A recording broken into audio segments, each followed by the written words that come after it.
అంటే విన్నుకి కొత్త సంవత్సరం వచ్చింది అనుకోండి, అప్పుడు ఎవరికి సంతోషము? విన్నుకి సంతోషము, తల్లిదండ్రులకు, కుటుంబానికి సంతోషం. అట్లాగే ఇప్పుడు వీడి బర్త్డే వచ్చింది అనుకోండి, ఎవరికి సంతోషము? వీడికి సంతోషము, కుటుంబానికి సంతోషం. కానీ కొత్త సంవత్సరం అనేది మనందరికీ సంతోషం. ఒక్క కుటుంబానికి, ఒక్క వ్యక్తికి మాత్రమే పరిమితమైనది కాదు. అందరికీ సంతోషాన్ని ఇచ్చేటువంటిది నూతన సంవత్సరం. ఈ యొక్క నూతన సంవత్సరంలో నూతన లేదంటే క్రొత్త అనే దాన్ని నిజమైనటువంటి క్రొత్త ఎలా మనం చేసుకోగలుగుతాము? నూతన సంవత్సరం అనే పేరు వరకు మాత్రమేనా, లేకపోతే నిజంగా దాన్ని నూతనంగా మార్చుకోవచ్చా అనేటువంటి విషయాన్ని అర్థం చేసుకోవడానికి ప్రయత్నం చేద్దాం. కొద్ది సమయం చెప్తాము. నూతన సంవత్సరాన్ని నూతనంగా, నిజమైనటువంటి నూతనంగా మనం మార్చగలమా, మార్చుకోగలమా అనేటువంటి విషయాన్ని తెలుసుకోవడానికి ప్రయత్నం చేద్దాం. లేదంటే ఇప్పుడు క్యాలెండర్ ఉంది, దానితో తిప్పేస్తారు. రికార్డింగ్ స్టార్ట్ అయిందా? ఓకే.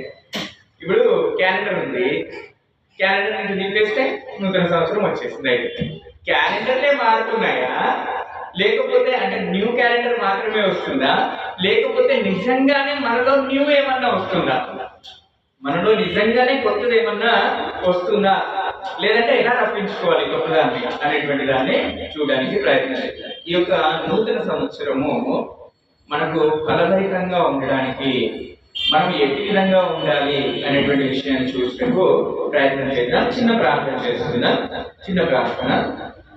ప్రేమ కనికరం కలిగిన మా ప్రియ పరలోకపు తండ్రి, మీ యొక్క శ్రేష్టమైన నామానికి స్తోత్రములు తెలియజేస్తున్నాను. కృపయ్యా, మరి ఇప్పటి వరకు జరిగినటువంటి కూడికంతటిని బట్టి మీరు మహిమ పొంది ఉన్నారని నమ్ముతున్నాం తండ్రి. ఇదిగో దేవా, మరి పాటల ఆధారాన్ని చేసినటువంటి ప్రార్థన ధారణ తండ్రి మా మధ్యలో ఉండి నా తండ్రి అయ్యా, మీరు మహిమ పొందినందుకే మీకు స్తోత్రములు చెల్లిస్తున్నాం. ఇదిగో దేవా, కొద్ది సమయము మీ యొక్క లేఖనాలను ధ్యానించటకు సిద్ధపడుచుండగా ఈ నూతన సంవత్సర ఇదిగో నా తండ్రి మరి అంశమును నా దేవా మా యొక్క హృదయాల్లో నిలుపుమని వేడుకొచ్చున్నాం అయ్యా. నిజమైనటువంటి నూతనత్వము, నిజమైనటువంటి క్రొత్తదనము మా యొక్క జీవితాల్లో నింపమని వేడుకొచ్చున్నాం. మా యొక్క బ్రతుకులను, మా యొక్క జీవితాలను అటు విధంగా మార్చమని వేడుకొచ్చున్నాం. ఇదిగో నాయన, మరి వాక్యము వెలువడుచుండగా అయ్యా, వినగలిగినటువంటి చెవిని, భద్రపరుచుకునేటువంటి హృదయాన్ని, నెమరవేసుకునేటువంటి మనస్సాక్షిని, గైకొనేటువంటి జీవితాలను నాకును మా అందరినీ ప్రసాదించమని వేడుకొచ్చున్నాం. బోధించుటకు మీ యొక్క ఉపకార సహాయంలో నాకు మెండుగా ప్రసాదించమని వేడుకొచ్చున్నాం. రావాల్సినటువంటి ప్రియులు అనేకులు ఉన్నారు నాయన. దయచేసి నిజంగా ఆశపడినటువంటి వారందరికీ కూడా మీ యొక్క సన్నిధాన భాగ్యమును ప్రసాదించి సమస్త మహిమ ఘనత ప్రభావాలు మీరు పొందమని ప్రభు యేసుక్రీస్తు వారి పరిశుద్ధ నామమున ప్రార్థించి వేడుకొంచున్నాం తండ్రి. ఆమేన్. మంచిది. ఈరోజు మనము క్రొత్త సంవత్సరము అనే దానిలో నిజమైనటువంటి క్రొత్తదాన్ని మనం ఎలా సంతరించుకోవాలి అనేటువంటి దాన్ని అర్థం చేసుకోవడానికి ప్రయత్నం చేద్దాం. ఒకసారి అందరం కూడా ఇర్మియా గ్రంథంలోనికి వెళ్దాం. ఇర్మియా గ్రంథము 29వ అధ్యాయము, ఇర్మియా గ్రంథము 29వ అధ్యాయము 11వ వచనాన్ని చూద్దాం.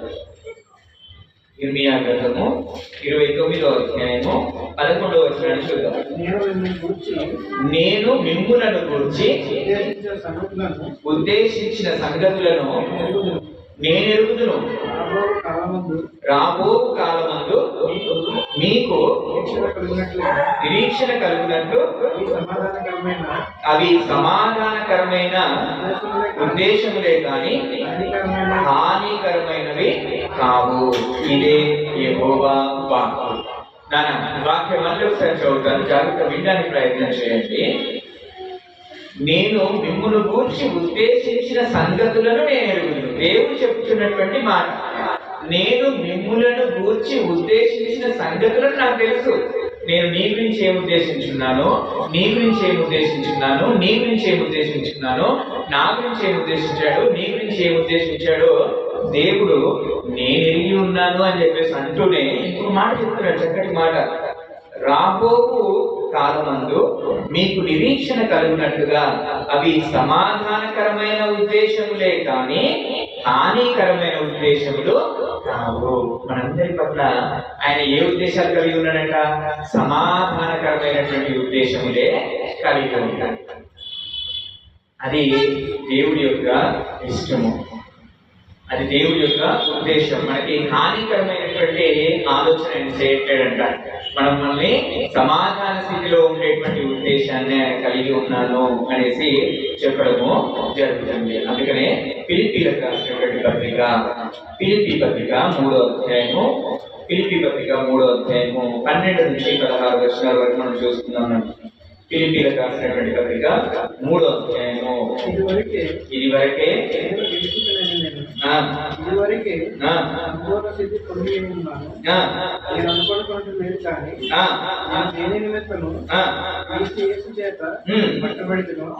దానిని పట్టుకోవాలని పరిగెత్తుతున్నాను. నేను ఇదివరకే పట్టుకుని ఉన్నాను, పరుచుకుంటున్నాను. అయితే ఒకటి చేయుచున్నాను, వెనుక ఉన్నవి మనిషి ముందున్న వాటి కొరకై వేగిరిపడచ్చు. ఉన్నతమైన పిలుపునకు బహుమానమును పొందవలెనని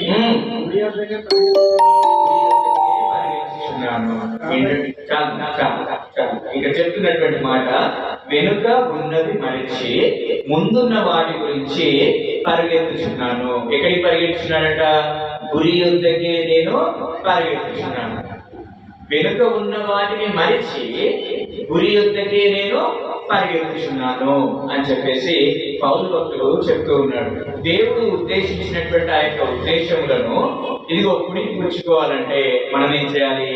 వెనుక ఉన్నవి మరిచి ఏం చేయాలి? మన జర్నీని తిరిగి మరలా స్టార్ట్ చేయాలి. 2025 లో ఉన్నటువంటి పాత రోజును విడిచిపెట్టి 2026 లో ఎక్కడికి పరిగెత్తాలంటే మనము గురి యొద్దకే పరిగెత్తాలి. గురి లేనటువంటి జీవితాలు ఉంటాయి కొన్ని. గురి అంటే ఒక గోల్. గురి లేనటువంటి జీవితాలు ఉంటాయి. అవి ఏంటంటే ఎటు దారి వస్తే అటు వంగిపోతూ ఉంటాయి. ఎవరితోటో ఒకరితోటి ఇన్ఫ్లుయెన్స్ అయిపోతూ ఉంటారు.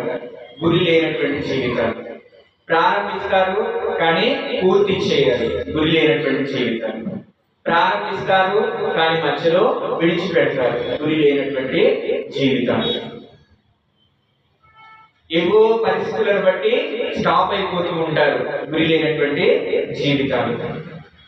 కానీ పౌలు భక్తుడు చెప్తున్నాడు, గురి యొద్దకే నేను పరిగెడుతున్నాను అని చెప్పి. ఎట్లా పరిగెడుతున్నాడంట?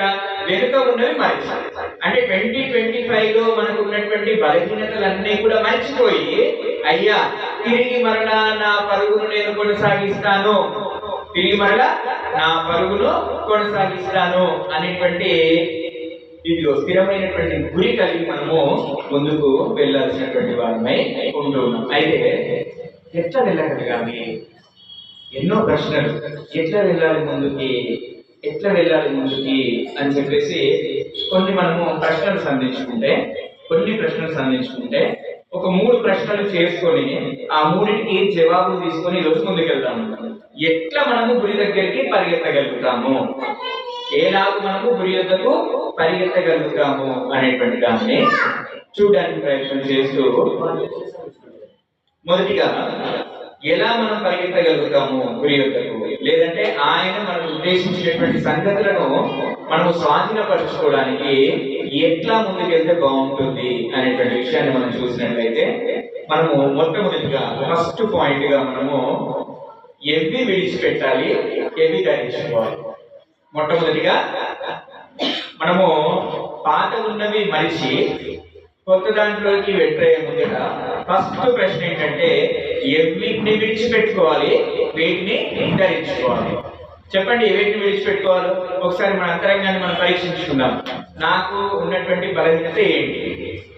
వేటిని విడిచిపెట్టాలి, వేటిని ధరించుకోవాలి. ఈ ప్రశ్నకు సమాధానం దొరికిందనుకో నిజమైనటువంటి న్యూనెస్ మనకు వస్తుంది. దేన్ని నేను విడిచిపెట్టాలి, దేన్ని నేను ధరించుకోవాలి అనేటువంటి దాన్ని ఆత్మవిమర్శన మనం చేసుకున్నట్లయితే మనం నిజమైనటువంటి కొత్త దాంట్లోకి వెళ్తాం. ఈ నూతనమైనటువంటి సంవత్సరాన్ని నిజమైనటువంటి నూతన సంవత్సరంగా మనం మార్చగలుగుతాం. దేన్ని విడిచిపెట్టాలి? ఒక క్షణం అందరూ ఆలోచించుకోండి. మన బలహీనతలు ఏముంటాయి?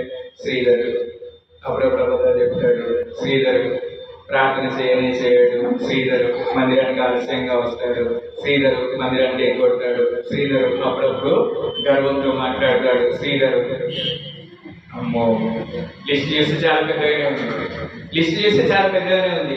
విమర్శించుకున్నారా? మీలో మీరు వేటిని నేను విడిచిపెట్టాలి, వేటిని నేను ధరించుకోవాలి అనేటువంటి విషయాన్ని మనం చూసుకోవాలి.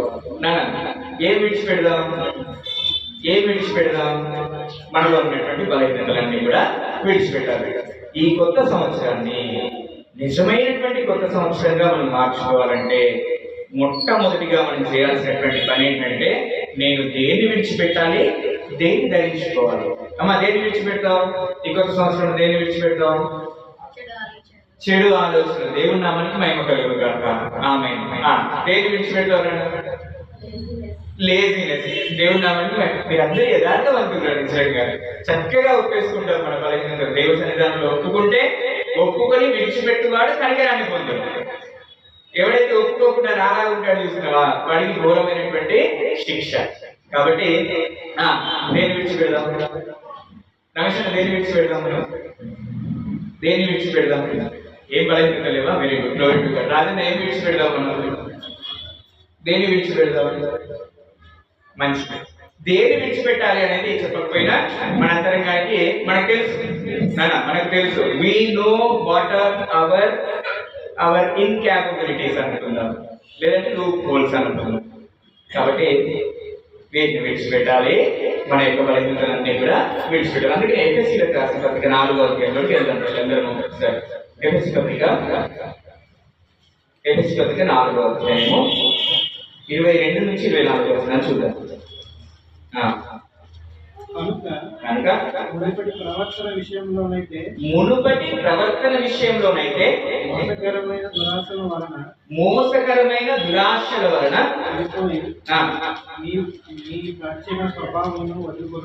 మీ ప్రాచీన స్వభావమును వదులుకొను. అంటే విడిచిపెట్టేది నాన్న, దురాశను వదిలిపెట్టేసేయండి, ప్రాచీన స్వభావాన్ని వదులుకొనుము. ఏది విసర్జించాలి, లేదంటే ఏది విడిచిపెట్టాలి అంటే ప్రాచీన స్వభావమును మనం ఏం చేయాలంట? విడిచిపెట్టాలి. మీ చిత్తబుద్ధి యందు నూతనపరచబడిన వారై యథార్థమైన భక్తి గల వారై దేవుని పోలికగా సృష్టింపబడిన నవీన స్వభావమును ధరించుకోవాలంట. దేన్ని విడిచిపెట్టాలి? ప్రాచీన స్వభావమును విడిచిపెట్టాలి. దేన్ని ధరించుకోవాలంట? నవీన స్వభావమును ధరించుకోవాలి. మనం క్వశ్చన్ చేసుకున్నాం కదా ఇప్పుడు. దేన్ని విడిచిపెట్టాలి? ప్రాచీన స్వభావం అంతా కూడా విడిచిపెట్టాలి. ఏం ధరించుకోవాలంట? నవీన స్వభావాన్ని మనము ధరించుకోవాలి అని చెప్పేసి లేఖనము సెలవిస్తాం. ఇంతకు ముందు మనము చాలా గాసిప్స్ చెప్పుకునే వాళ్ళమేమో, ఒకరి మీద ఒకరు మాట్లాడుకునే వాళ్ళమేమో. వాళ్ళు లేనప్పుడు చాడీలా మంచి మాట చెప్పాను, చాడీలు చెప్పుకునే వాళ్ళమేమో, వాళ్ళ మీద వీళ్ళ మీద చాడీ. ఇప్పుడు ఏం చేయాలి? అది పాత స్వభావం, అది ప్రాచీన స్వభావం. ఇప్పుడు నిజమైనటువంటి కొత్త సంవత్సరంగా మనం మార్చుకోవాలనుకుంటే నవీన స్వభావం ఏం చేయాలి? వాళ్ళను ఎంకరేజ్ చేయగలిగి, ఎవరి మీద అయితే మనం గాసిప్స్ చెప్పుకున్నామో వాళ్ళని ఇప్పుడు ఏం చేయగలిగాము? ఎంకరేజ్ చేయగలగాలి. ఇంకా అట్లా మన యొక్క స్వభావాన్ని మార్చుకోవాలి. ఇంతకుముందు బాగా అబద్ధాలు ఆడినమేమో, ఇప్పుడు ఏం చేయాలి? అందరితో నిజమే మాట్లాడాలి. అది నవీనమైనటువంటి స్వభావం. ఇంతకుముందు మన దగ్గర ఏదైనా అపవిత్రత ఉందేమో, చెడు ఆలోచనలు ఉన్నాయేమో, దురాలోచనలు ఉన్నాయేమో, దుష్ట సాంగత్యము ఉందేమో.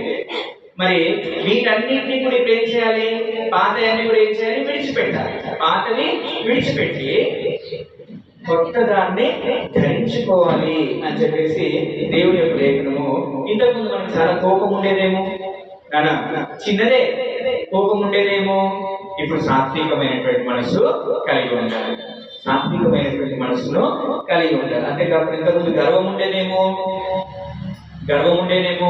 గర్వము ఉండకూడదు అనేటువంటి మెసేజ్ మనం చాలా చాలా వినాలి. ఇప్పుడు నేనేమంటున్నానంటే సపోజ్ నాకు ఇష్టమైనటువంటి గాసిప్స్ ఉన్నాయి. సపోజ్ గాసిప్సే నా బలహీనత, నా ప్రాచీన స్వభావం. నేను ఇప్పుడు ఒక డిటర్మినేషన్ తీసుకుంటున్నాను. ఏంటది? కమిట్మెంట్ తీసుకున్నాను. నేను ఇంకా గాసిప్స్ చేయను అని చెప్పేసి అనుకుంటున్నాను. ఓకే అనుకుంటున్నాను. అదే నువ్వు అన్నది చాడీలు చెప్పుకోవడం. వాళ్ళు లేనప్పుడు వాళ్ళ గురించి మాట్లాడుకుంటాం కదా, అదనమాట గాసిప్స్ నాకు చెప్పడం అలవాటు. ఇప్పుడు నేను ఏం చేస్తున్నా అంటే నా నూతన సంవత్సరాన్ని నిజమైనటువంటి నూతన సంవత్సరంగా మార్చుకోవాలనుకుంటున్నాను. అంటే నేను ఏం చేయాలి? ఇప్పుడు దాన్ని విడిచిపెట్టాలి. దాన్ని విడిచిపెట్టాలంటే నేనేం చేయాలి? నేనేం చేస్తున్నానంటే సపోజ్ ఇవే గాసిప్స్ అనుకో, వస్తే అర్థం కాదు. ఇది గాసిప్స్ నేను నిన్ను విడిచిపెట్టేశాను. గాసిప్స్ నేను నిన్ను పట్టించుకోవట్లేదు. గాసిప్స్ నేను నిన్ను పక్కన పెట్టేసిన. గాసిప్స్ నేను నీ దగ్గరికి రావట్లేదు అని చెప్పేసి గాసిప్స్ నీ దగ్గర, గాసిప్స్ నిన్ను విడిచిపెట్టేసి, గాసిప్స్ దాన్ని విడిచిపెట్టినా అని చెప్పేసి అంటూనే నేను ఏం చేస్తున్నాను? ఎక్కువ నా మనసుని ఎక్కడ పెడుతున్నాను? అక్కడే పెడుతున్నాను. నేను విడిచిపెట్టేసిన అనుకుంటా ఎంతసేపు దాని చుట్టే తిరుగుతున్నాను.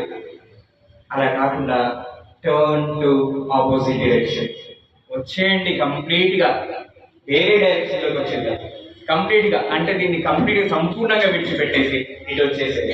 ఇప్పుడు నేను గాసిప్ గురించి ఆలోచించదు. నా చెల్లిని నేను ఎట్లా ఎంకరేజ్ చేయాలి, నా చెల్లి పట్ల నేను ఎట్టి ప్రవర్తన కలిగి ఉండాలి, ఇదిగో తనకి ఈ సత్క్రియను నేను చేస్తాను. ఇంకా మనసు ఎప్పుడు కూడా నేను దీన్ని విడిచిపెట్టేసిన అంటూనే నీ దగ్గరే ఉంటున్నాం గిరిగీసుకొని. అలా కాదు, కంప్లీట్ ఏమైపోవాలి? టర్న్ అవుట్ అయిపోవాలి. దాని నుంచి తొలగిపోయి పక్కకి వచ్చేసి ఆపోజిట్ డైరెక్షన్ లో వచ్చేసి ఆ గాసిప్స్ కాకుండా దానికి వ్యతిరేకంగా మనము ప్రవర్తించడము చేయాలి. అప్పుడు మనము మన సంవత్సరాన్ని నిజమైనటువంటి నూతన సంవత్సరంగా మార్చుకోగలుగుతాం.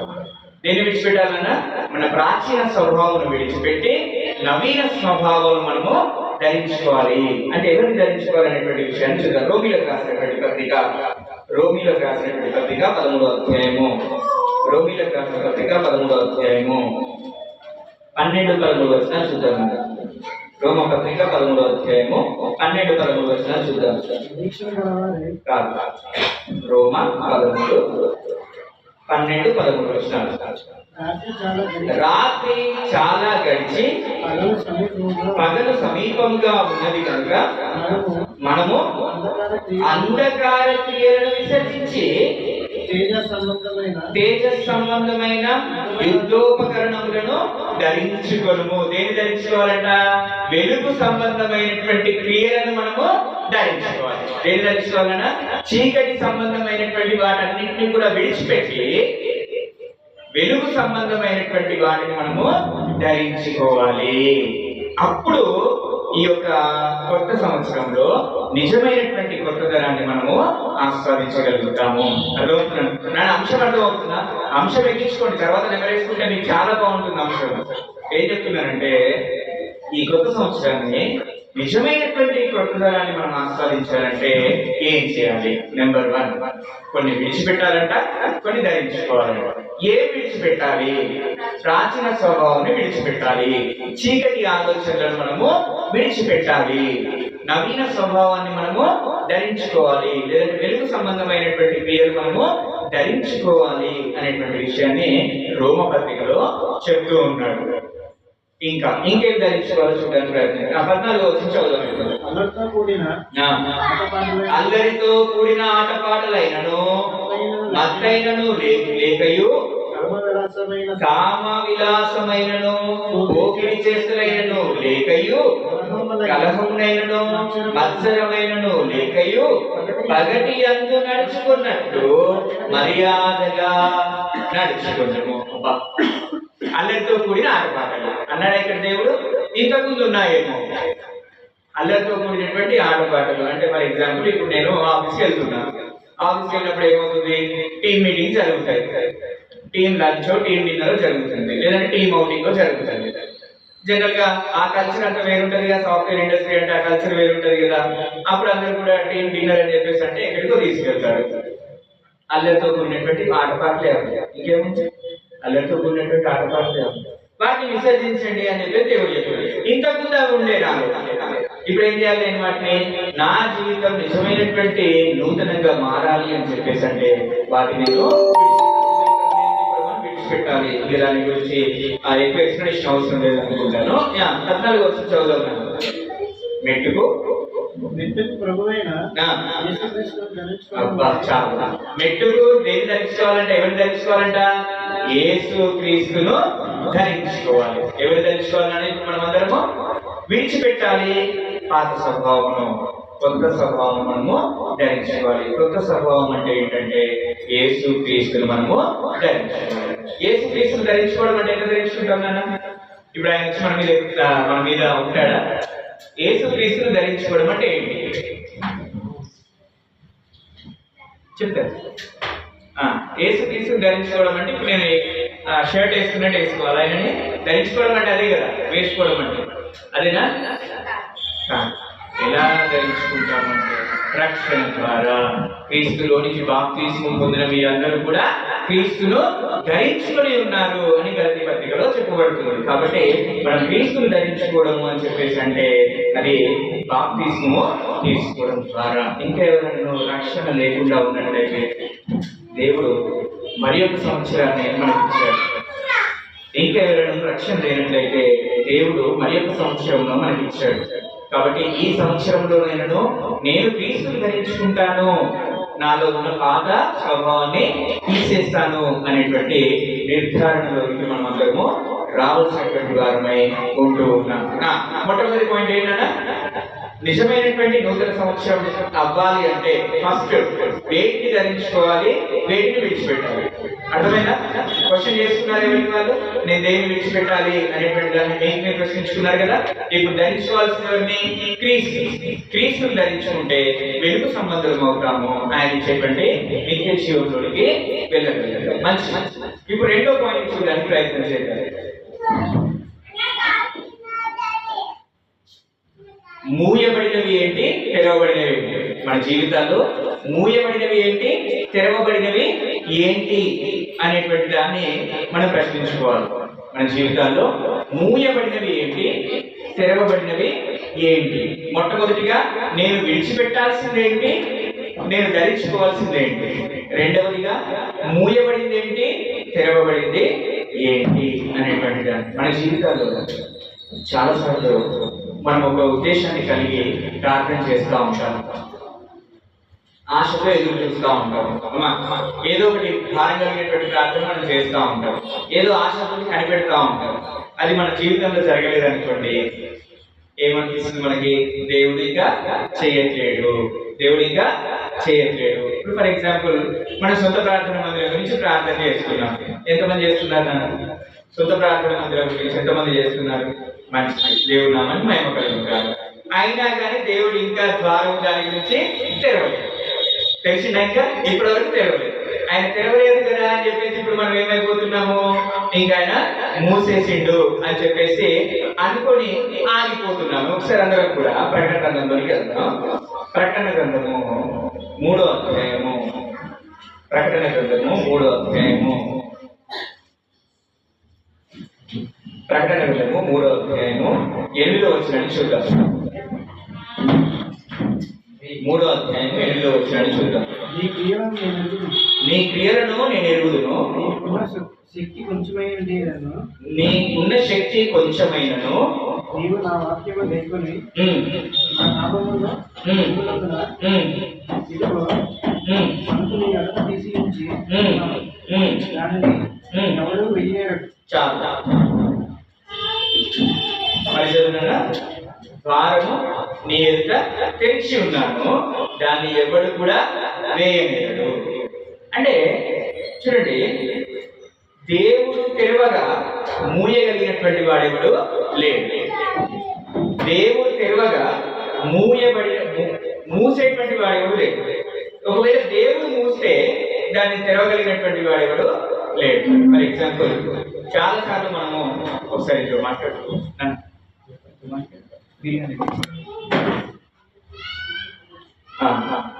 దేవుడు మూసినట్లయితే దాన్ని తెరవగలిగినటువంటి వాడు అంటూ ఎవడు ఉండడు. దేవుడు తెరిస్తే దాన్ని మూయగలిగినటువంటి వాడు ఎవరు ఉండడు. ఫర్ ఎగ్జాంపుల్, ఇప్పుడు గర్భఫలం ఉందని, గర్భఫలం ఎవరు ఇచ్చేది? యెహోవా అనుగ్రహించు బహుమానము లేదంటే శాస్త్రము అని చెప్పేసి లేఖనం చదివిస్తా ఉన్నాం. ఆయన గర్భాన్ని తెరిచేటువంటి వాడు. ఆయన తెరిస్తే దాన్ని మూయగలిగినటువంటి వాడు ఎవడు లేడు. శారా ఉంది. ఏ వయసులో వచ్చింది ఆమె గర్భము? ఆల్మోస్ట్ పండ్లు ముసలావిడ, మొత్తం ఉడికిపోయినటువంటి ఆమె గర్భాన్ని కూడా దేవుడు తెరిచే ఆ వయసులో కూడా. అంటే ఆయన తెరిస్తే ఇంకా మూయగలిగినటువంటి వారు కూడా. ఆయన మూస్తే అయితే మన గురించి ఏ ద్వారం మూయబడింది, ఏ ద్వారం తెరవబడింది అనేటువంటి విషయాన్ని మనము ఆలోచన చేసుకోగలుగుతాం. అట్లా ఆలోచన చేసుకున్నాం అనుకోండి, అప్పుడు మనం ఈ కొత్త సంవత్సరాన్ని నిజమైనటువంటి కొత్త సంవత్సరంగా మార్చుకోగలుగుతాం. రోజమ్మా ఇప్పుడే వచ్చారు కాబట్టి అర్థం కాదని ఫస్ట్ పాయింట్ మళ్ళీ ఒకసారి రిపీట్ చేస్తారు. మన కొత్త సంవత్సరాన్ని నిజమైనటువంటి కొత్త సంవత్సరంగా మార్చుకోవాలంటే మనం కొన్ని ప్రశ్నలు వేసుకోవాలి, వాటికి సమాధానాన్ని వెతుక్కోవాలి. మొట్టమొదటి ప్రశ్న, నేను దేన్ని విడిచిపెట్టాలి, దేన్ని ధరించుకోవాలి? నేను దేన్ని విడిచిపెట్టాలి, దేన్ని ధరించుకోవాలి? ఆ ప్రశ్నకు సమాధానం దొరికిందనుకోండి,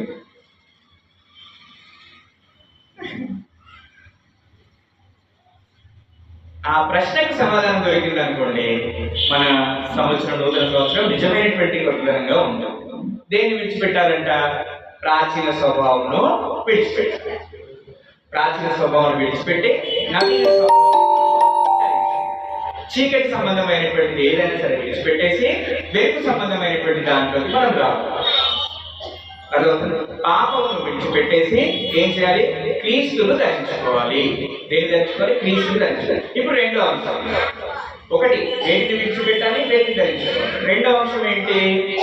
దేవుడు మూసింది ఏంటి, దేవుడు తెరిచింది ఏంటి? What does he close, what does he open అనేటువంటి దాన్ని మనం అర్థం చేసుకుంటే మన కొత్త సంవత్సరం నిజమైనటువంటి కొత్తగా ఉంటుంది. అదేంటనేటువంటి విషయం ఇప్పుడే మనము ప్రకటనలో తెలుసుకున్నాం. ఆయన మూస్తే తెరిచేటువంటి వాడు ఎవరు లేడు, ఆయన తెరిస్తే మూసేటువంటి వాడు ఎవరు లేడు. అంటే చాలా సందర్భాలలో మనం తలపెట్టినటువంటి కార్యక్రమం మంచిదే అయింది, మనం తలపెట్టినటువంటి కార్యక్రమం మంచిదే అయింది, కానీ అది జరగట్లేదు. మనం అనుకున్నటువంటి టైంలో జరగట్లేదు. అప్పుడు ఏమనుకుంటాం? దేవుడు బ్లాక్ చేసేసిండు, దీన్ని ఇంకా క్లోజ్ చేసేసిండు, ఆయన మనకు ఇవ్వడేమో అనేటువంటి ఆలోచనలోకి వచ్చేస్తాం. జనరల్ గా ఒక అంశాన్ని పదే ప్రార్థనలో పెట్టి అయినా అవ్వట్లేదు అని చెప్పేసి అంటే God has closed that door అని చెప్పేసి అనుకుంటాం. అంతే కదా? లేదు, మనం ప్రార్థించింది ఇస్తా ఉన్నాడు అని చెప్పేసి అంటే, ఇప్పుడు సపోజ్ మన సొంత ప్రార్థన గురించి ప్రార్థన చేస్తున్నాం. ఆల్మోస్ట్ 1.5 year నుంచి ప్రార్థనలు, యాచనలు, గుర్రలు పెట్టుకుని ఉపవాస ప్రార్థనలు చేస్తూ ఉన్నాం, అన్ని చేస్తూ ఉన్నాం. అయినా కానీ ఇప్పటి వరకు ఆయన ద్వారము తెరవలేదు కదా అని చెప్పేసి ఇప్పుడు మనం దాని అక్కడ ఆగిపోదామా? ఇప్పుడు ఆ డోర్ క్లోజ్ చేసింది అనుకోండి, ఈ డోర్ ఉంది కదా వెళ్ళడానికి, ఈ డోర్ ఉంది కదా. అలాగే దేవుడు ఒక ద్వారమును మూసివేశాడు అని చెప్పేసి అంటే ఖచ్చితంగా మన కొరకు ఇంకా ఏదో శ్రేష్టమైనటువంటి ద్వారమును ఆయన తెరిచిపెట్టాడు అనేటువంటి నమ్మకంతో మనము ముందుకు సాగాల్సినటువంటి వారమై ఉంటున్నాం. జీవితాల్లో కూడా అనేకమైనటువంటి ఉదాహరణలు మనందరికీ తెలుసు, బాగా ఎక్స్పీరియన్స్ ఉన్నటువంటి వారమే. కాబట్టి ఒకసారి అందరం కూడా అర్థం చేసుకోవడానికి అపోస్తల కార్యక్రమంలోకి వెళ్తారు. అపోస్తల కార్యంలో 16వ అధ్యాయము అపోస్తల కార్యములు 16వ అధ్యాయము 6 నుంచి 10 వచనాలు చదువుదాం. అపోస్తల కార్యములు 16వ అధ్యాయము అపోస్తల కార్యములు 16వ అధ్యాయము 6 నుంచి 10 వచనాలు చదువుతాము. నేను చదువుతాను, జాగ్రత్తగా వినండి. అపోస్తల కార్యములు 16వ అధ్యాయము 6 నుంచి 10. ఆసియాలో వాక్యము చెప్పకూడదని పరిశుద్ధాత్మ వారిని ఆటంకపరిచినందున. అమ్మ, వాక్యం చెప్పడం అనేది మంచిదా కాదు? సువార్త ప్రకటించడం అనేది మంచిదా కాదు? సొంత ప్రార్థన మందిరం గురించి ప్రార్థించడం మంచిదా కాదు? ఒక వారికి ఉపకారం చేయాలి అనేటువంటి ఆలోచన మంచిదా కాదు? ఎవరి రకాలన్నది ఓకే, ఇప్పుడు కూడా ఒకరికి హెల్ప్ చేయాలండి, మంచిది. ఇక్కడ జరిగింది చూడండి, 6వ వచనం మళ్ళీ చదువుతారు. ఆసియాలో వాక్యము చెప్పకూడదని, అంటే దేవుడు ఏం చేసిండు? అక్కడ ద్వారాన్ని మూసేసి చెప్పకూడదని పరిశుద్ధాత్మ వారిని ఆటంకపరిచిండు. అర్థమవుతున్నాను? అంశంలో ఉన్నామా? స్పందన అంటే ద్వారం మూసినట్లుగా మనకు అక్కడ అర్థమవుతుంది. వాక్యమే అంత మంచి శ్రేష్టకరమైనటువంటి దాన్నే చెప్పకూడదు అనేటువంటి విషయాన్ని అక్కడ తెలియపరుస్తూ ఉన్నాడు. కొన్నిసార్లు మంచి కార్యక్రమాలు చేసేటప్పుడు కూడా ద్వారం మూయబడుతుంది. బాగా పెట్టుకున్నాను. మంచి కార్యక్రమాలు చేయాలన్నప్పుడు కూడా ద్వారము మూయబడుతుంది. అక్కడితో మనం ఆగిపోకుండా ఏం చేయాలంట? ప్రేయర్ఫుల్ గా కీప్ మూవింగ్. ప్రేయర్ఫుల్ గా we should keep moving. అది దేవుడు నేర్పించేటువంటి పాఠము. ప్రియులారా, అక్కడ ఆసియాలో ఆటంకపరిచినటువంటి దేవుడు ఇదిగో ఇంకొక దేశానికి వెళ్ళడానికి మార్గం తెరిచాడు. ఆయన ఎందుకు అక్కడ ఆటంకపరిచాడు అని చెప్పేసి అంటే వాళ్ళకి అక్కడ ప్రాణాపాయము ఉంది. ఆ ద్వారం తెరిస్తే ఏదో కష్టమో నష్టమో మనకు వాటిల్లుతుందని చెప్పేసి దేవుడు తాత్కాలికంగా ఆ యొక్క ద్వారం మూసేసి ఇదిగో ఇంకొక మార్గాన్ని మన గురించి తెలుస్తాడు. అక్కడ ఆసియాలకు వెళ్ళొద్దని చెప్పినటువంటి దేవుడు ఇది చదువుతున్నాను. అదే 6వ అధ్యాయం ఇది చదువుతాను. ఆసియాలో వాక్యము చెప్పకూడదని పరిశుద్ధాత్మ వారిని ఆటంకపరిచినందున వారు ఫ్రూగియా, గలతీయ ప్రవేశముల ద్వారా వెళ్ళిరి. ముసియా దగ్గరకు వచ్చి పెతూనియాకు వెళ్ళుటకు ప్రయత్నం చేసిరి గాని యేసు యొక్క ఆత్మ వారిని వెళ్ళనీయలేదు. అంతటా వారు ముసియను దాటిపోయి ట్రోయకు వచ్చిరి. అప్పుడు మాసిదోనియా దేశస్థుడు ఒకడు నిలిచి, నీవు మాసిదోనియాకు వచ్చి మాకు సహాయం చేయమని తనను వేడుకున్నట్లు రాత్రి వేళ పౌరులకు దర్శనము కలిగెను. చూడండి, 2-3 ప్లేసెస్ కి వెళ్ళడానికి ఆయనకు ఆటంకం వచ్చింది. ఎందుకంటే ఇంకా శ్రేయస్కరంగా, ఇంకా బలముగా వాడబడ్డానికి ఇంకొక ప్లేస్ కి పంపించడానికి దేవుడు ఈ ప్లేస్ ని బ్లాక్ చేశాడు. ఈ ద్వారం ఆయన బ్లాక్ చేశాడు. అంతేగాని ఆయన కంప్లీట్ గా మనము అనుకున్నటువంటి మంచి పని కానివ్వకుండా ఉంటాడు. మీరు బాగా పెట్టుకోండి. అసలైతే ఇశ్రాయేలు ప్రయాణము ఐగుప్తు నుంచి కనానుకు వస్తుంది. వాళ్ళ ప్రయాణం అసలే ఎన్ని రోజులలో అయిపోవాలి తెలుసా? 4 రోజులలో అయిపోవాలి. అంతే డిస్టెన్స్. ఎంత డిస్టెన్స్? ఐగుప్తు నుంచి కనానుకు రావడానికి 4 రోజుల ప్రయాణం అసలైతే. కానీ ఆయన వారిని అట్నుంచి తీసుకెళ్ళలేదు. 40 సంవత్సరాలు నడిపించింది. బాగా గుర్తుపెట్టుకోండి. ఈ ద్వారం ఉంది, కానీ అక్కడ ఏదో పాఠం నేర్పించాలనుకున్నాడు దేవుడు. ఆ ద్వారం ఉంది, కానీ వాళ్ళకు దేవుడు అంటే ఏంటో, ఆయన మహత్వం అంటే ఏంటో చూపించాలనుకున్నాడు దేవుడు. ఆయన మన పట్ల ఉన్నటువంటి ప్రేమను కనపరచాలనుకున్నటువంటి దేవుడు ఆయన ఏం చేసినట్టే 40 సంవత్సరాలు నడిపించాడు. అదే విధంగానే మనకు ఒక బ్లాక్ అయిపోయినాం కదా. No, we are not block. మనం ఏం బ్లాక్ అవ్వలేదు. మనం ఏం చేయాలి? పట్టుదల కలిగి ప్రార్థనతో ముందుకు పోతూనే ఉండాలి. అప్పుడు దేవుడు ఏం చేస్తాడు? ఇంకొక ద్వారాన్ని మన గురించి ఏర్పాటు చేస్తాడు. ఆ ద్వారము బహు సంతోషకరమైనటువంటి ద్వారంగా, బహు శ్రేష్టమైనటువంటి ద్వారంగా ఆ ద్వారము ఉంటుంది. కాబట్టి మనం ఎప్పుడు కూడా మరి ఏదైనా అవ్వట్లేదు అన్నప్పుడు ఎంపీ అవ్వాల్సినటువంటి అవసరము ఎంతకన్నా లేదు అనేటువంటి విషయాన్ని మనం గుర్తుపెట్టుకోవాలి. అందుకని దేవుడు చెప్తున్నాడు, ఇర్మియా గ్రంథము 33వ అధ్యాయము 33వ అధ్యాయం 3వ వచనంలో మనం చూసినట్లయితే ఇర్మియా గ్రంథము 33వ అధ్యాయము 3వ వచనం నాకు మొరపెట్టుము, నాకు మొరపెట్టుము, నీకు ఉత్తరమిచ్చును. నేను నీకు ఉత్తరం ఇచ్చాను. చాలు. నాకు మొరపెట్టుము అంటే బాగా మూసుకుపోయింది అని చెప్పేసి ఆగుద్దంట. ఏం చేయాలంట? నాకు మొరపెట్టుము, నేను నీకు ఉత్తరము ఇచ్చేదను. అమ్మ ఎంతమంది మొరపెడుతున్నాం? ఇంత చక్కగా అందరూ మొరపెట్టారు. అదే మొరను ఎల్లప్పుడూ కొనసాగించబద్ధమై ఉంటున్నాం. కీర్తన గ్రంథం 115వ అధ్యాయము, కీర్తన గ్రంథము 115వ అధ్యాయము 3వ వచనం చూద్దాం. కీర్తన గ్రంథము 115వ అధ్యాయము. మా దేవుడు నా దేవుడు ఆకాశమందును ఆకాశమందున్నాడు, తనకిష్టమైనట్లుగా సమస్తమును ఆయన చేయుచున్నాడు. తనకిష్టం వచ్చినట్లుగా ఆయన సమస్తము చేయించున్నాడు. ఇదిగో ఈ జ్ఞానాన్ని మనం కలిగి ఉండాలి. మన ఇష్టం కాదు. We should surrender completely to God to open His doors. మనము సంపూర్ణంగా ఆయనకు విధేయులం అవ్వాలి. సంపూర్ణంగా మనల్ని మనం ఆయనకు అప్పగించుకోవాలి. అప్పుడు ఆయన చిత్త ప్రకారంగా ఆయన చేసేటువంటి దేవుడు. ఒకసారి సామెత గ్రంథంలోకి వెళ్దాం.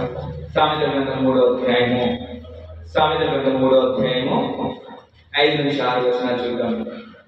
సామెతల గ్రంథము ఆధారము చేసుకుని మన స్వబుద్ధిని ఆధారం చేసుకొనక యెహోవా యందు నమ్మిక ఉంచాలి. ఇదిగో ద్వారం మూయబడింది అని చెప్పేసి we should not stop. ఆగిపోయాము అంటే మనకు సొంత ప్రార్థన మందిర విషయాన్ని దేవుడు నిజంగానే ఆపేస్తాడు. నో, ఏం చేయాలంట? ప్రార్థన చేస్తూ, అయ్యా నీ చిత్తాన్ని నీ సమయం ముందు జరిగించిన ఆయన అని చెప్పి మనల్ని మనం సంపూర్ణంగా ఆయనకు అప్పగించుకొని అప్పుడు ఆయన ఖచ్చితంగా ఆయన ద్వారానే తెలుస్తుంది. మంచి కార్యమే నాన్న బాగా పెట్టుకోండి. మనం వేరే వాళ్ళకి హెల్ప్ చేయాలనుకుంటాం, మంచి కార్యం. వేరే వాళ్ళకి మనం సహాయపడదాం అనుకుంటాం, మంచి కార్యం. కానీ మన దగ్గరే పరిస్థితులు మంచిగా ఉండవు, మన దగ్గరే పరిస్థితులు మంచిగా ఉండవు. అంటే అప్పటికప్పుడు తాత్కాలికంగా డోర్స్ ఓపెన్ అయినట్టే అనిపిస్తుంది మనకి. అయ్యో ప్రభా ఏంటి, ఏం చేయలేకపోయాను అని చెప్పేసి డోర్స్ ఓపెన్ క్లోజ్ అయినట్టే అనిపిస్తుంది. కానీ తర్వాత ఇచ్చేది ఉంటుంది చూసారా, తర్వాత ఇచ్చేటువంటి బ్లెస్సింగ్ ఉంటుంది కదా, అది చాలా విలువగలిగింది, చాలా మనోహరంగా, చాలా సంతోషకరంగా, చాలా ఆనందకరంగా ఉంటుంది. కాబట్టి we should not stop. నేను దేవుడిలో ఆగిపోను. ఈ కొత్త సంవత్సరాన్ని నిజమైనటువంటి కొత్తదిగా నేను మార్చుకుంటాను అంటే ఖచ్చితంగా దేవుడిలో సాగిపోతూ ఉండాలి, కానీ ఆగిపోనే ఆగిపో. ఇది రెండవ. ఒకసారి మూడవ విషయాన్ని చూసుకొని మనం ముగించుకుందాం. ఏది ముఖ్యమైనది, ఏది నిజముగా ముఖ్యమైనది? ముఖ్యమైనది ఏంటి, నిజముగా ముఖ్యమైనది ఏంటి అంటే వాట్ ఆర్ అవర్ ప్రయారిటీస్, మన యొక్క ప్రాముఖ్యతలు ఏంటి అనేటువంటి దాన్ని మనం గుర్తించగలిగితే నాన్న ఈ కొత్త సంవత్సరాన్ని నిజమైనటువంటి కొత్త సంవత్సరంగా మనం మార్చుకోగలుగుతాం. ప్రాముఖ్యతలు ఉంటాయి, నిజమైనటువంటి ప్రాముఖ్యతలు ఉంటాయి. ఎగ్జాంపుల్ చెప్తాను. ఇప్పుడు నేను అంగీ వేసుకోవడం అనేది ప్రాముఖ్యమైనది, నాన్న డ్రెస్ వేసుకోవడం అనేది ప్రాముఖ్యమైనది. ఒకవేళ నేను చనిపోతే అంటే శరీరం అనేది మరీ ప్రాముఖ్యమైనది. అర్థమవుతుందా మీకు? ప్రాముఖ్యమైనది ఉంటుంది, నిజమైనటువంటి ప్రాముఖ్యమైనది ఉంటుంది. బాగా గుర్తుపెట్టుకోండి, ప్రాముఖ్యమైనవి ఉంటాయి, నిజమైనటువంటి ప్రాముఖ్యమైన శరీరము నిజమైనటువంటి ప్రాముఖ్యం. ఇది లేకపోతే అసలు అది లేనే లేదు, ఇది లేకపోతే అది లేనే లేదు. అంటే నాకు శరీరం లేకపోతే బట్టలు ఎవరికి వేస్తాం? బట్టలు ప్రాముఖ్యమే. నిజమైనటువంటి ప్రాముఖ్యం ఏంటి? శరీరం ఉండాలి దాన్ని తొడగడానికి. కాబట్టి ఏంటి, what are my priorities, truly priorities, నిజమైనటువంటి ప్రాముఖ్యతలు ఏంటి నాయి అనేటువంటి దాన్ని మనం గుర్తించాలి. ఫస్ట్ మనం ఏంటి ఒకసారి ఆలోచించుకోండి. What are my priorities? My husband, repent and baptize, అది ఫస్ట్ ప్రయారిటీ. ఇంకొంతమందికి ఫినాన్షియల్ ప్రయారిటీగా ఉంటుంది, ఇంకొంతమంది ఆరోగ్యం ప్రయారిటీగా ఉంటుంది, ఇంకొంతమందికి ఇంకా ఏదో వారు ఉన్నటువంటి స్థితిగతులను బట్టి వారికి ప్రాముఖ్యమైనటువంటి విషయాలు ఉంటాయి. అయితే నిజమైనటువంటి ప్రాముఖ్యతలు ఏంటి అనేటువంటి అంటే మనం క్రీస్తు ప్రభువారి దగ్గరికి వెళ్ళాలి. క్రీస్తు ప్రభువారికి ఏవైతే నిజమైనటువంటి ప్రాముఖ్యతలు ఉన్నాయో అవే నిజమైనటువంటి ప్రాముఖ్యతలను మనం కూడా కలిగి ఉండాలి. మన ప్రాముఖ్యతలు ఉంటాయి, కానీ నిజమైనటువంటి ప్రాముఖ్యతలు అంటే ఏంటంటే క్రీస్తు ప్రభు వారి ప్రయారిటీస్ ఏవైతే ఉన్నాయో ఆ ప్రయారిటీసే మన ప్రయారిటీస్ అయినప్పుడు మనం ఖచ్చితంగా మన నూతన సంవత్సరాన్ని నూతనంగా మార్చుకోగలుగుతాం అన్న అర్థమవుతున్న అంశంలో ఉన్నాము లేదా ఆలోచించుకోవాలి. We have to question. మూడు ప్రశ్నలు. వేటి విడిచిపెట్టాలి, వేటి ధరించుకోవాలి. ఫస్ట్ ఏ మార్గం మూయబడింది, ఏ మార్గాన్ని దేవుడు తెరిచాడు ఆలోచించుకోవాలి. మూడవదిగా ముఖ్యమైనవి ఏంటి, నిజమైనటువంటి ముఖ్యమైనటువంటి అనేటువంటిది గ్రహించాలి. ముఖ్యమైనవి ఓకే, నిజమైనటువంటి ముఖ్యమైనవి అని చెప్పేసి అంటే యేసుక్రీస్తు ప్రభు వారికి ఏవైతే ప్రాముఖ్యమైనవో అవే మన ప్రాముఖ్యత కావాలి. యేసుక్రీస్తు ప్రభు వారి ప్రయారిటీస్ ఏవైతే అయినాయో ఆ ప్రయారిటీసే మన ప్రయారిటీస్ కూడా అయి ఉండాలి అనేటువంటి విషయాన్ని తెలుసుకుందాం. ఆయనకి ఏంటి ప్రాముఖ్యతలు ఒకసారి అందరూ కూడా మత్తయి సువార్త 6వ అధ్యాయానికి వెళ్తారు. మత్తయి సువార్త 6వ అధ్యాయం 25వ వచనం చదువుతారు. మత్తయి సువార్త 6వ అధ్యాయం 25వ వచనం.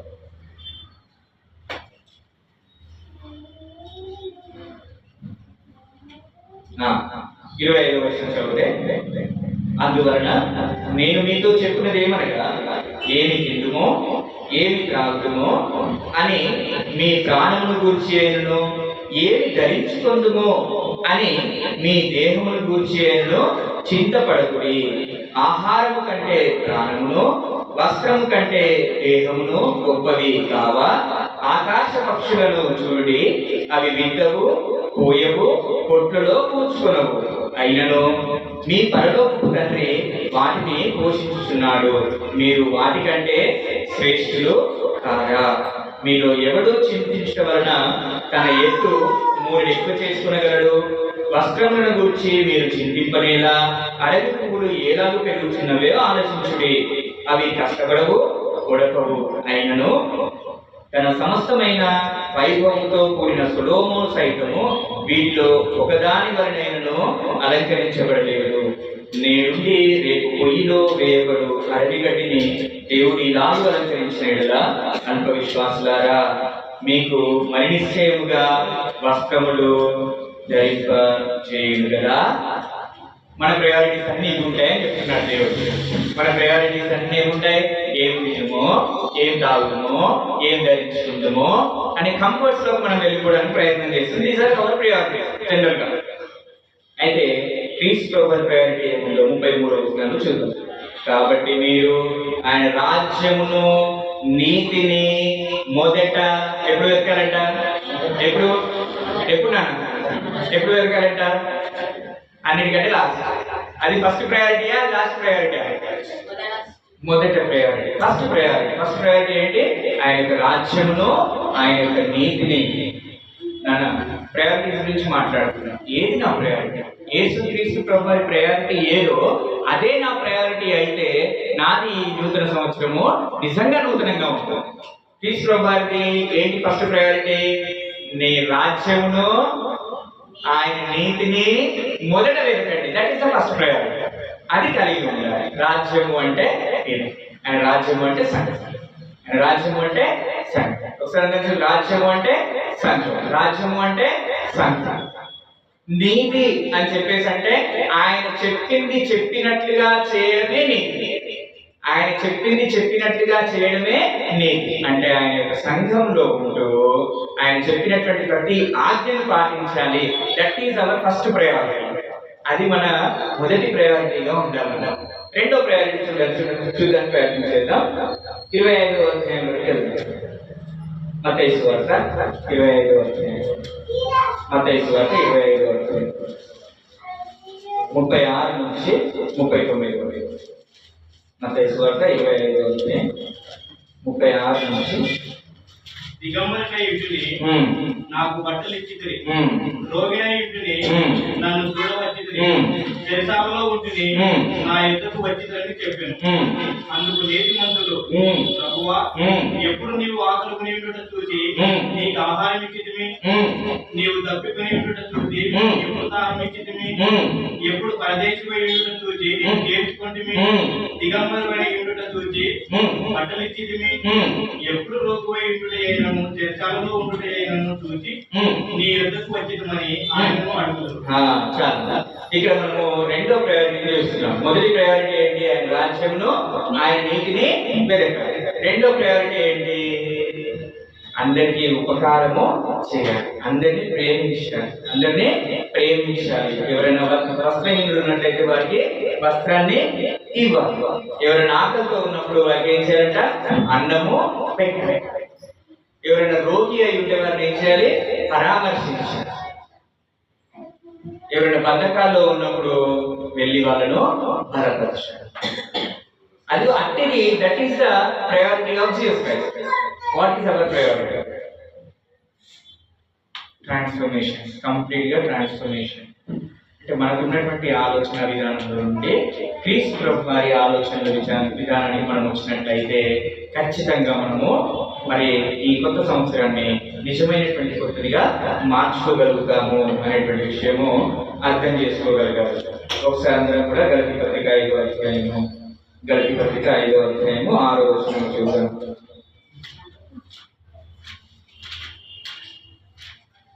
గలతీ పత్రిక 5వ అధ్యాయం 6వ వచనం. యేసు క్రీస్తునందు వారికి సున్నతి పొందేందు ఏమీ లేదు, పొందకపోవటందు ఏమీ లేదు, కానీ ప్రేమ వలన. దేని వలన? ప్రేమ వలన. దేని వలన? లవ్. ప్రేమ కలిగి ఉండడము అనేది ప్రేమ కలిగి ఉండడం అనేది ప్రేమ. దేవుడు రెండు ప్రాముఖ్యమైనటువంటి ఆజ్ఞలు ఏమిచ్చాడు చెప్పండి. మొట్టమొదటి ఆజ్ఞ ఏమిచ్చాడు దేవుడు? అది ఓకే. అట్లా కాకుండా ఇంకొకటి, ఆయన ప్రేమించమన్నాడు కదా, నీ పూర్ణ హృదయంతో, నీ పూర్ణ మనస్సుతో, నీ పూర్ణ బలముతో, నీ పూర్ణ శక్తితో నీ తండ్రి అయినటువంటి దేవుణ్ణి ప్రేమించుకోవాలి. అది మొదటి ఆజ్ఞ. రెండో ఆజ్ఞ ఏంటి? నిన్ను వలే నీ పొరుగువాన్ని ప్రేమించాలి. ఇవి ఆయన ప్రయారిటీస్. అర్థమవుతుందన్నా? దేవుని ప్రేమించాలి, మనుషులను ప్రేమించాలి, ప్రేమ కలిగి ఉండాలి అనేటువంటిది ఆయన యొక్క ప్రయారిటీ. మన ప్రయారిటీ 3 ప్రశ్నలు వచ్చాయి, 3టికి సమాధానం వచ్చాయి. కాబట్టి ఈ కొత్త సంవత్సరాన్ని అట్టి విధంగా ఈ 3 సమాధానాలతో మనం ముందుకు తీసుకెళ్తే నిజమైనటువంటి నవీనత్వంలో మనము ఉంటాము. అట్టి కృప దేవుడు మనందరికీ అనుగ్రహించుగాక. ఆమేన్. ప్రార్థన చేసుకుందాం.